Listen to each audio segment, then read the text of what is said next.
It'll be AI bosses. Because we're not there yet, because this is still a topic. Siri will be my boss.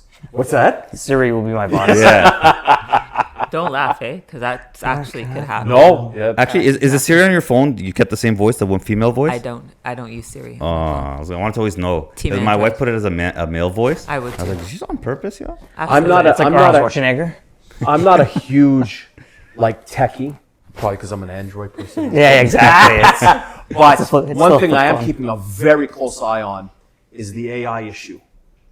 And in particular because in the legal profession, there's a real opportunity here for it to do great things, Yeah. but it will put certain segment of lawyers out of business. But that's a side topic.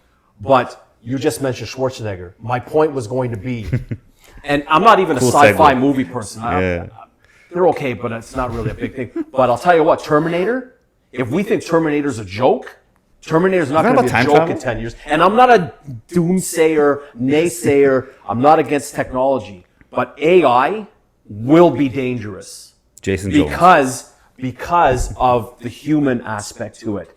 There is inevitably a hacker out there. I'm talking to you, Mr. Hacker in Uzbekistan, right? Nobody's heard My your homies. name yet, but you know how to make AI more intuitive, more human, and you're just waiting for the right opportunity to release it. And if you need a good lawyer, Hey. holler at your boy. No plugs, But no my plugs. point is, there's actually a Canadian who's on the forefront of AI, and he quit a very prominent position. I can't remember his name. He was just on TVO the other night, and he's one of those go-to people in the early stages of AI right now, and he's a real forward thinker on it. And all of these people who are leaders early in this process are all saying the same thing. Let's take a 6-month time out.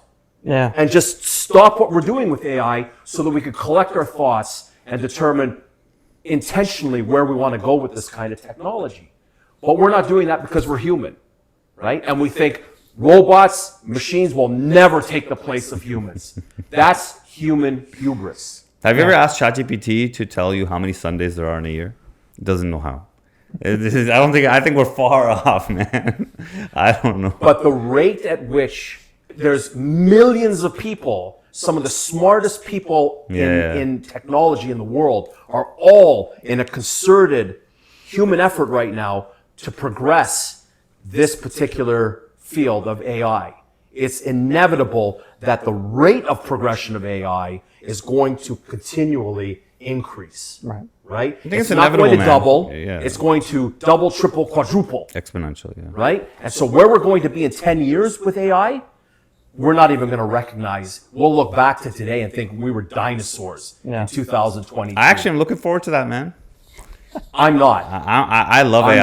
not. I don't have to ever write an email anymore. When I have a long document someone wants me to read, I copy paste it, said explain this to me like I'm 5 and make sure it's less than 100 words, and it does it. Absolutely. I love this But software. that's because you're applying what is currently possible. Yeah. Right? And that's great. But there's a certain segment of the human population that isn't looking at AI for that human advancement, that positive advancement. They're looking at it from a more selfish perspective. What can I get out of it? Blah, blah, blah. Right? How do I benefit or prosper from it? Yes. Yeah. And I honestly think we will get to a tipping point where we won't be able to come back from the technological advances that we will have made up to that point. Right? We all think iRobot is a joke. Right? You guys know iRobot's a joke. You look as lovely, right? Smith, yeah. And I look at myself as a bellwether for this sort of thing because I am not Mr. Techie, right? I am not conspiracy theorist. I'm not a doom and gloom person. But just knowing the basics of human nature applied to something as potentially weaponized as AI. Yeah.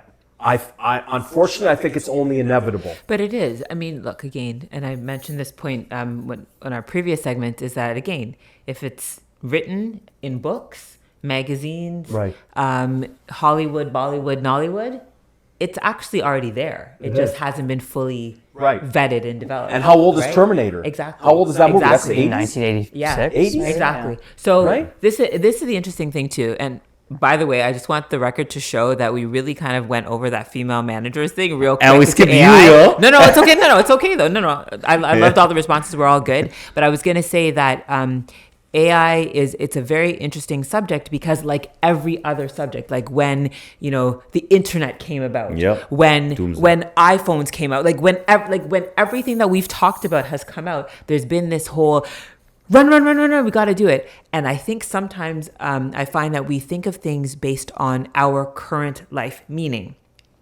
if you live in a first world country, your viewpoint on certain things is different than people that live in a third world country. And I'm putting quotes because I think those are really kind of skanky expressions. But, if you live in a country that has 1 billion people and you don't have access to this stuff, your viewpoint on it is completely different to some of us that are Right. in it, right? And that we see it every day and we actually are able to use it.